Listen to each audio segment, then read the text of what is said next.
Mudando totalmente de assunto, mudando de verde para laranja, vamos lá, gente.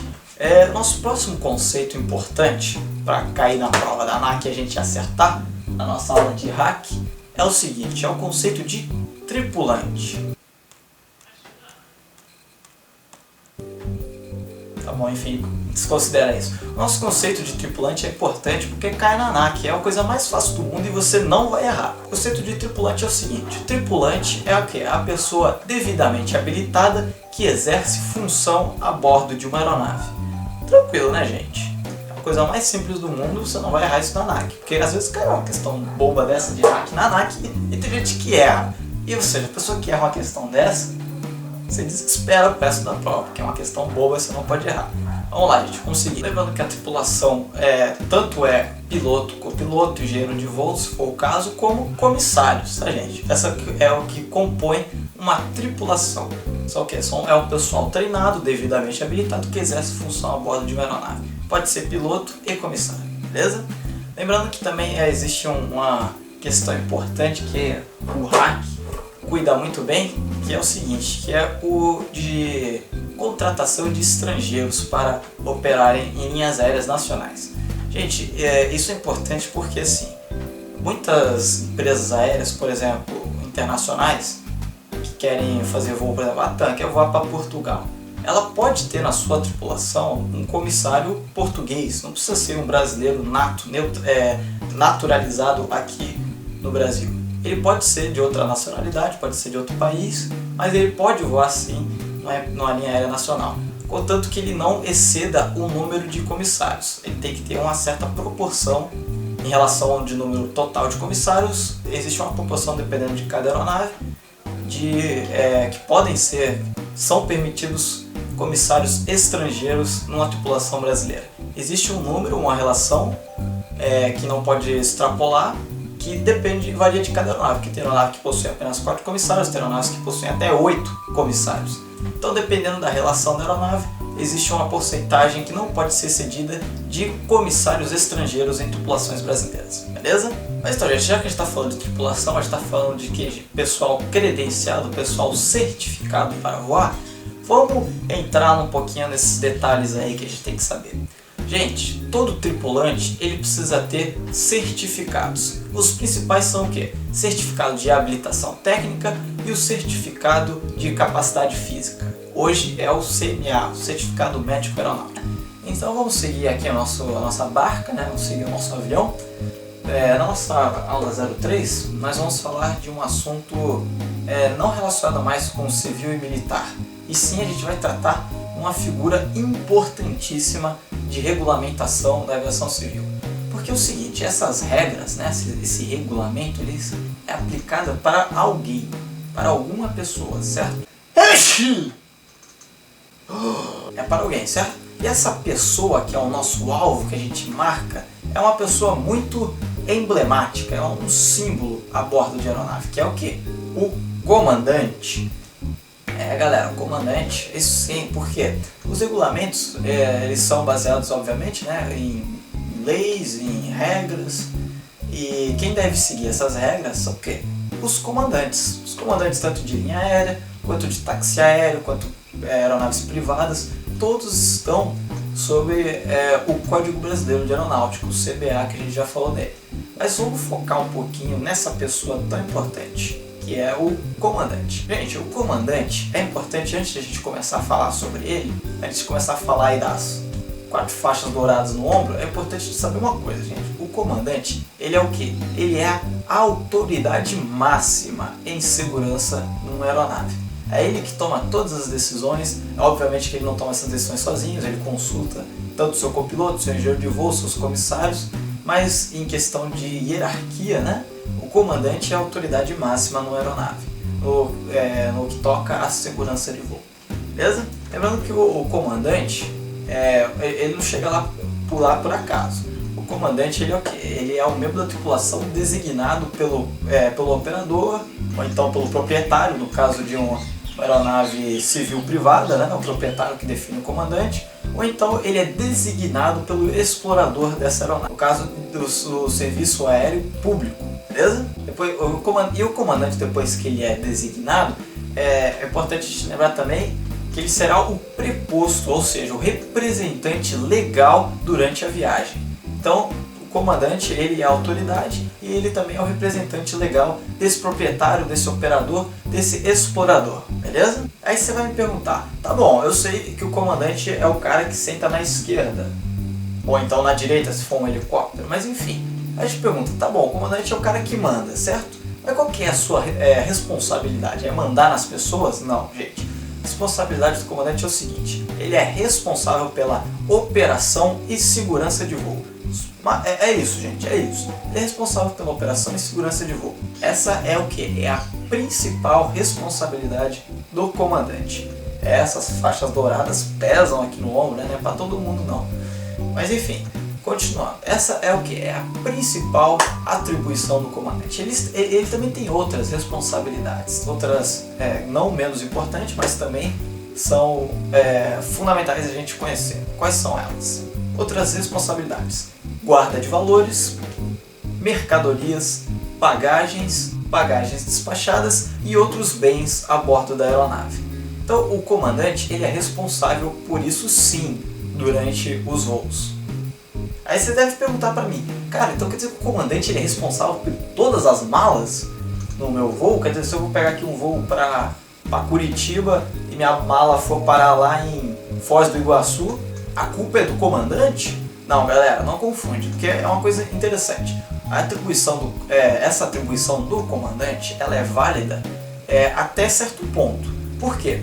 Porque não tem como um comandante, por exemplo, um comandante de Airbus A330, ele conseguir guardar, vamos dizer que cada passageiro leve 3 malas. Porque numa viagem internacional, vamos imaginar uma viagem internacional de Airbus A330. Você imagina, então o cara é comandante de A330 numa viagem internacional. E vamos botar aí uma média de 3 bagagens aí por passageiros, e lembrando que o A330 leva o quê? 290 passageiros, 300 passageiros no Airbus A330. Aí você imagina, o comandante vai ser responsável por quase 900 bagagens. É impossível, né, gente? O comandante, então, realmente, ele não tem como assegurar o quê? Ele não tem como verificar a quantidade e o estado de todas as malas embarcadas, certo? Toda a bagagem, todos os bens a bordo. É impossível um comandante só, ficar responsável por tudo isso. Aí se extraviar uma bagagem, o cara vai falar, foi culpa do comandante, tá lá no CBA. Não, gente, essa regra é válida desde que o comandante ele tenha o poder de gerenciar e avaliar como é que essas malas foram embarcadas, como elas estão, os estados e a quantidade dessas malas. Se ele não tiver essa condição, ele não vai ser o responsável por elas, porque é impossível, você vai querer botar toda a responsabilidade numa pessoa, 900 malas, é impossível, né, gente? Aí vai extraviar uma mala, ou então ele não vai conseguir dar conta. Então, por isso, dependendo da aeronave, da quantidade de bagagens, do estado das bagagens, quais são as bagagens ou os bens a bordo, o comandante não é responsável. Só em aeronaves pequenas que ele consegue manusear, ele consegue gerenciar, ele consegue proteger, ele consegue vistoriar as bagagens, e nisso ele vira o responsável, beleza? Mas não é só bagagem que o comandante é responsável, não. Ele também é responsável, além das bagagens, né, obviamente da segurança das pessoas, ele também tem outra responsabilidade. Qual é essa? É o cumprimento da regulamentação profissional aeronáutica, a famosa RPA. Eu vou repetir o que é. É Regulamentação Profissional Aeronáutica. Quer dizer o quê? Essa regulamentação diz a respeito de várias coisas, entre elas o quê? Limite da jornada de trabalho, o limite de voo, né? Quantos voos essa tripulação pode fazer, também o intervalo de repouso, então o fornecimento de alimentos. Tudo isso são o quê? São regras que estão no RPA, Regulamentação da Profissão de Aeronauta. Então essa regulamentação, quem é o responsável por fazer ela vigorar a bordo da aeronave é o comandante. Então o comandante ele não pode se deixar, por exemplo, extrapolar o número de horas de voo da tripulação, que tem um limite para uma tripulação poder voar. Ela não pode extrapolar tantos níveis de horas de voo seguidas, precisa de um intervalo. Então o comandante ele é uma autoridade, então ele não pode deixar que o quê? Que esse limite se ultrapasse. Então ele não pode permitir que o tempo de repouso não seja adequado à jornada de trabalho que ele possui. Então ele tem que ficar atento a esses detalhes, que ele é o responsável por isso. E também, é claro, o fornecimento de comida, porque se todo mundo estiver no voo passando fome, o comandante tem que providenciar alimentos para ele. Então quer dizer que ele vai lá servir lanchinho? Não quer dizer que ele vai servir lanchinho. Não, ele tem que assegurar que para o tempo de voo programado deva ser servido pelo menos algumas refeições para que o povo não morra de fome, né, gente? Mas ele não vai servir, obviamente. Ele vai fazer o quê? Ele tem que garantir que a bordo da sua aeronave, antes dessa aeronave partir, tenha a quantidade suficiente de alimentos, tem que garantir a qualidade também, né? Porque não pode vender ou então entregar um alimento vencido, né? Ele é responsável também por isso. Ele tem que garantir que haverá um fornecimento de alimentos para seus passageiros, dependendo da necessidade da viagem, né? Provavelmente em voos internacionais, que 12 horas você não pode deixar uma pessoa 12 horas sem comer, né? Não pode. Então o comandante também é responsável por isso. E aquilo que eu falei, gente. Então, gente, voltando, aquele coisa que eu falei, o comandante, a gente já sabe as responsabilidades dele, quais são as tarefas, quais são as suas atribuições, seus deveres a bordo da aeronave. Agora vamos saber um pouquinho quais são os poderes dele. Qual é a autoridade do comandante? A gente sabe que ele é a autoridade máxima em segurança de voo. Essa é a principal, certo? Mas vamos descobrir as outras, que a gente falou agora das responsabilidades, vamos falar dos poderes agora. E como eu disse, ele é a autoridade máxima da aeronave e dentro disso ele pode exercer os seguintes poderes. O comandante ele pode sim desembarcar pessoas, objetos, malas, bagagens ou bens que ele julgue que comprometam a segurança de voo, gente. Ele tem sim esse poder. Mas também não só comprometa a segurança de voo, se comprometer também a boa ordem, a disciplina ou então os bons costumes, ele também pode desembarcar. Se ele julgar que então essa mala, um passageiro ou então qualquer outra coisa que seja infrinja uma desses quesitos, disciplina, boa ordem, né? Ele pode sim tomar uma decisão, então, com os costumes, ele pode sim tomar uma decisão para desembarcar, ou então pedir para que uma autoridade, tanto policial, sanitária, seja lá qual for, fique presente a bordo da aeronave e resolva a situação. Mas o comandante sim tem esse poder. Por exemplo, vamos dar um exemplo. Vou dar um exemplo da boa ordem. Tem um passageiro escandaloso dizendo: meu voo atrasou, esse voo não vai sair nunca mais, não sei o que, babá. Eu vou fazer chamar a polícia. Ele vem botando em risco a boa ordem. Quer dizer, tá todo mundo tranquilo, na boa, naquela paz, viajando de avião, que é uma coisa maravilhosa, eu adoro, no aeroporto, beleza? Aí nego tá gritando, fazendo escândalo, ou então tá com o celular lá ouvindo funk alto pra caramba, aí tá ouvindo lá, é o creu. Ninguém vai querer ouvir isso durante todo o voo, né? Isso vai realmente botar em risco que a boa ordem da aeronave. O comandante pode chegar lá e no assento do cara e falar assim: cara, eu exijo que você se retire da minha aeronave. Não, isso é abuso de poder. Não é abuso de poder. Tá lá no CBA, eu posso fazer isso. Tá na minha autoridade, está dentro da minha esfera de poderes. Eu posso fazer isso e você vai desembarcar agora. Devo ter que desembarcar.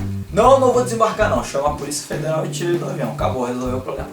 Agora também isso é um exemplo da boa ordem. Mas, por exemplo, o comandante está lá e de repente entra um cara com... Não precisa ser um mau elemento, pode ser um policial também, né? Mas enfim... O cara com uma arma.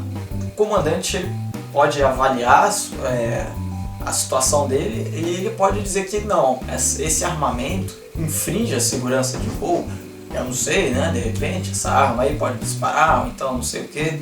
Ele falou: não, essa arma não vai embarcar. Por quê? Vai infringir a segurança de voo. Eu não vou permitir que você embarque com essa arma.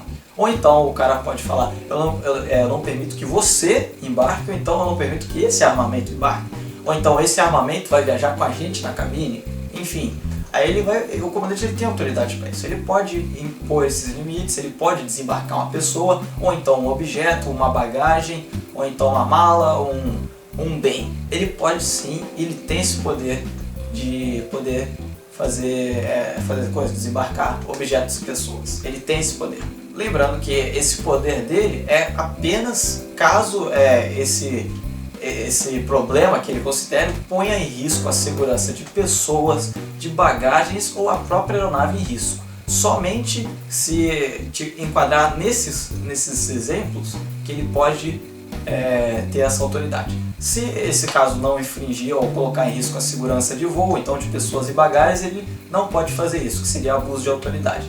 Ele só pode desembarcar uma pessoa, uma mala, então uma bagagem, um bem, só se botar em risco a boa ordem, a disciplina e segurança de voo. Fora isso, seria abuso de autoridade. Mas dentro disso, o comandante tem total autoridade para fazer essas coisas, beleza? Lembrando também que o comandante ele tem autoridade de tomar decisões necessárias para a proteção da aeronave e dos bens a bordo. O que quer dizer isso, gente? Vamos dizer que está num voo. Você está num voo, o avião está cheio de bagagem, não precisa ser um voo comercial. Você pode imaginar, esse exemplo se aplica mais para aeronave pequenininha. O avião decolou, esses aviões pequenininhos não têm essa opção, né, esses aviões pequeninos não têm esse sistema de alijamento de combustível. Vamos dizer que o avião decolou com autonomia máxima, beleza, está cheio de passageiros, cheio de bagagens, ele decola e tem um problema, tem uma pane, ele precisa voltar imediatamente para o aeroporto. Não tem outra opção, eu preciso pousar agora, ou então eu vou estar colocando em risco a nossa integridade, eu tenho que pousar agora, isso vai botar em risco a integridade dos passageiros ou da minha aeronave. Se eu não pousar agora, eu vou colocar em risco isso. Se eu não pousar agora, vai colocar em risco a segurança da aeronave, a integridade da aeronave e dos passageiros. Então o que o comandante faz? Nossa aeronave está muito pesada, ele não tem um sistema de alijamento de combustível. O que é alijamento de combustível? É você simplesmente abrir o tanque de combustível e deixar lá o combustível vazar, entre aspas. Você simplesmente está jogando combustível fora para quê? Para a conta ficar cara? Não, é para você reduzir o peso da aeronave. Porque é uma coisa interessante, algumas aeronaves elas decolam e o peso máximo de decolagem delas, às vezes esse peso é maior do que o peso máximo de pouso. Ou seja, uma aeronave pode decolar com peso, só que com esse peso ela não pode pousar. Como assim? Eu não entendi muito bem. Imagine, uma aeronave está lá, decolou, o peso máximo de decolagem dela é 10 toneladas. Um aviãozinho decolou com 10 toneladas.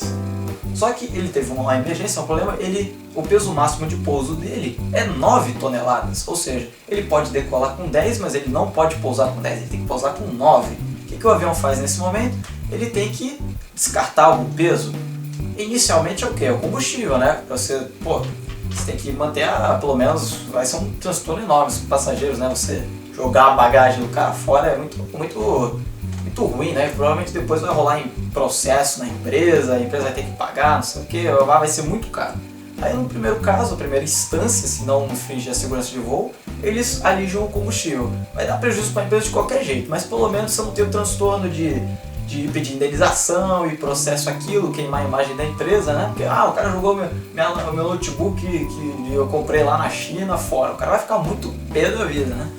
Então, para fazer isso, o primeiro recurso adotado é o alijamento de combustível. Você vai jogar combustível fora.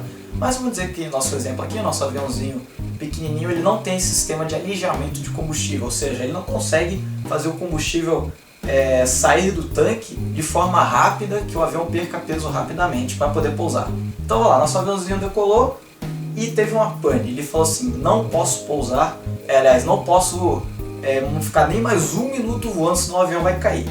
Então o que o cara faz? Não, mas eu também não posso pousar com peso acima do permitido. Por quê? Isso com certeza vai resultar em acidente. E ninguém quer um acidente, certo? Então o que o comandante desse voo faz? Ele fala assim, eu preciso que os passageiros joguem fora as suas malas. Aí o passageiro vai falar, o quê? Vai jogar fora a minha mala? Vai jogar fora a sua mala. O comandante tem esse poder. O comandante tem esse poder. Ele pode falar, cara, é o seguinte, ou você joga a sua mala fora, ou você joga a sua vida fora. Qual você prefere? Aí o cara vai falar, mas a minha mala tá com dinheiro. Tá bom, você prefere morrer com o seu dinheiro, ou você prefere viver sem o seu dinheiro, que você pode recuperar no dia seguinte? Na sua vida você não recupera no dia seguinte. Tudo bem. E o cara pode alijar a carga, pode jogar a carga fora. E aí ele vai alijar essa carga, vai jogar as malas, vai começar a chover mala na cidade, mas pelo menos o quê? O avião vai ficar no peso permitido para o pouso, ele vai seguir para o pouso, pousar em segurança, vai ser considerado apenas um incidente. Por quê? Porque a aeronave ficou inteira, teve um problema, mas saiu inteira e os passageiros não se feriram, só a moral, né? Só ferida psicológica, né? Porque nego, perdi, não sei o que, mas isso a gente recupera depois, né, gente? A gente sabe que a nossa vida é mais importante, né?